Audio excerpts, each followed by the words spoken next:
Assalamualaikum warahmatullahi wabarakatuh. Yang terhormat Ibu Fitri Ella Fauzia SEMSI dan seluruh teman-teman sejawat kelas yang saya banggakan.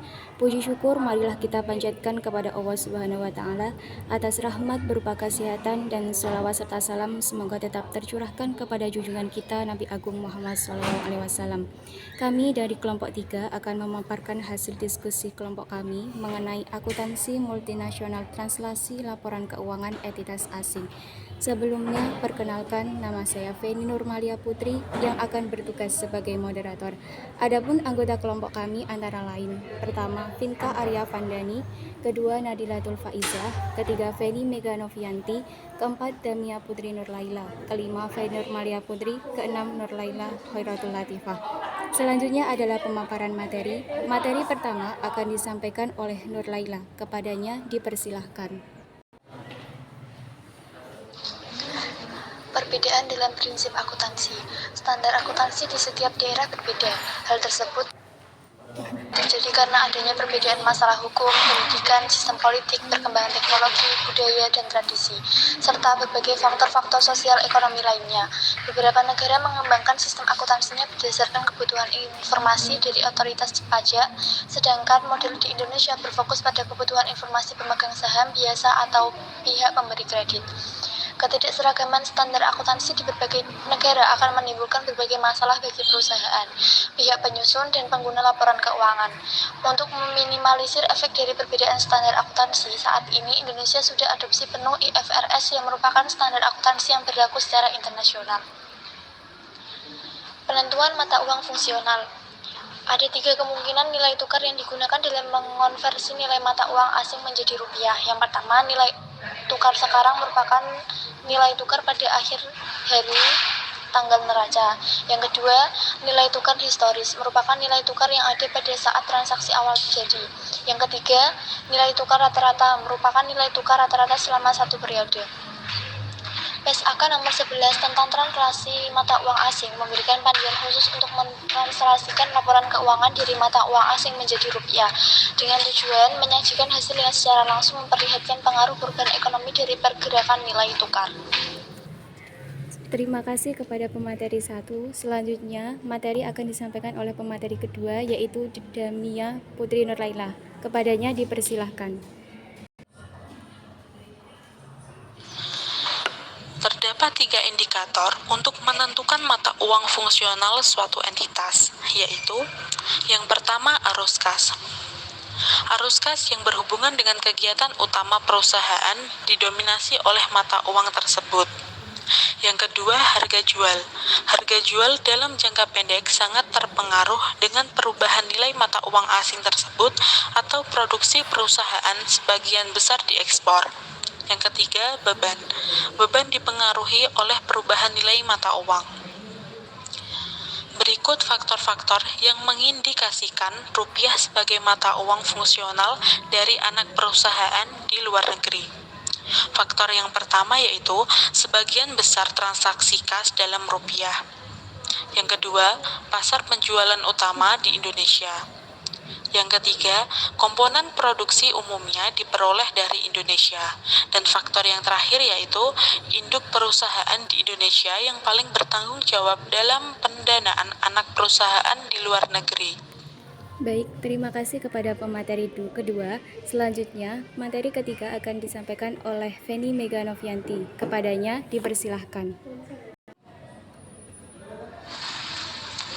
Penentuan mata uang fungsional di lingkungan dengan tingkat inflasi tinggi. Pengecualian atas kriteria pemilihan mata uang asing dikhususkan jika entitas asing berlokasi di Argentina dan Peru yang mengalami hiperinflasi atau inflasi yang melebihi 100% selama periode 3 tahun. PSAK memutuskan bahwa entitas asing yang berada dalam perekonomian hiperinflasi harus menggunakan rupiah sebagai mata uang fungsional. Pengecualian ini untuk mencegah nilai aset dan perubahan laporan laba rugi yang tidak realistis. Asumsikan bahwa anak perusahaan di Argentina membangun gedung dengan biaya 1 juta peso pada saat nilai tukar 500 rupiah per 1 peso. Kemudian terjadi hiperinflasi yang menyebabkan nilai tukar menjadi 0,05 rupiah per 1 peso.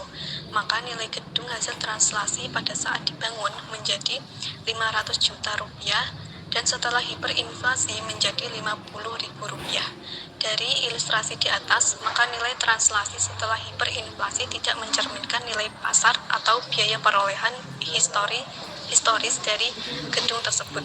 Oleh karena itu, PSAK mewajibkan penggunaan rupiah sebagai mata uang fungsional dalam kasus hiperinflasi untuk memberikan stabilitas dalam laporan keuangan. Terima kasih kepada pemateri ketiga. Selanjutnya, materi akan disampaikan oleh pemateri keempat. Kepadanya dipersilahkan. Translasi versus pengukuran kembali laporan keuangan asing. Dua metode untuk menyajikan kembali laporan keuangan entitas asing ke dalam rupiah. 1. Penjabaran adalah metode yang paling umum digunakan dan ditetapkan jika mata uang lokal adalah mata uang fungsional entitas asing. Pada metode penjabaran, metode yang digunakan adalah metode kurs Gini. 2.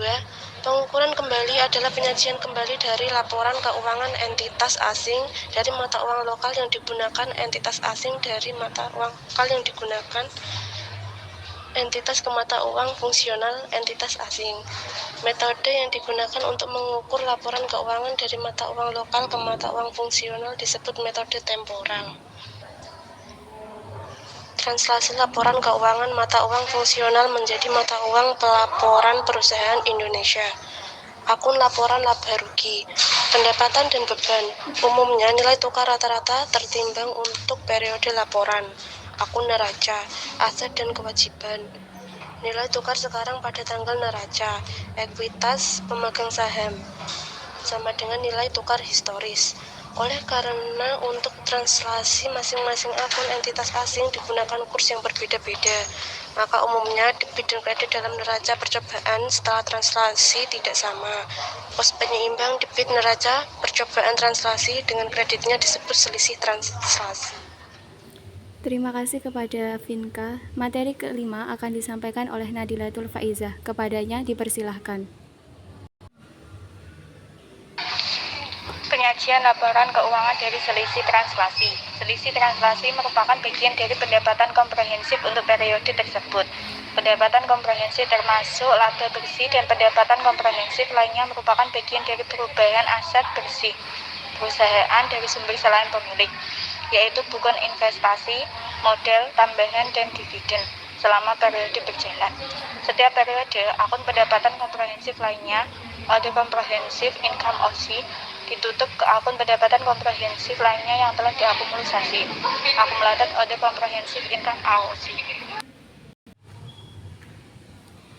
Demikian pemaparan materi dari kelompok kami. Saya selaku moderator mohon maaf bila ada salah kata.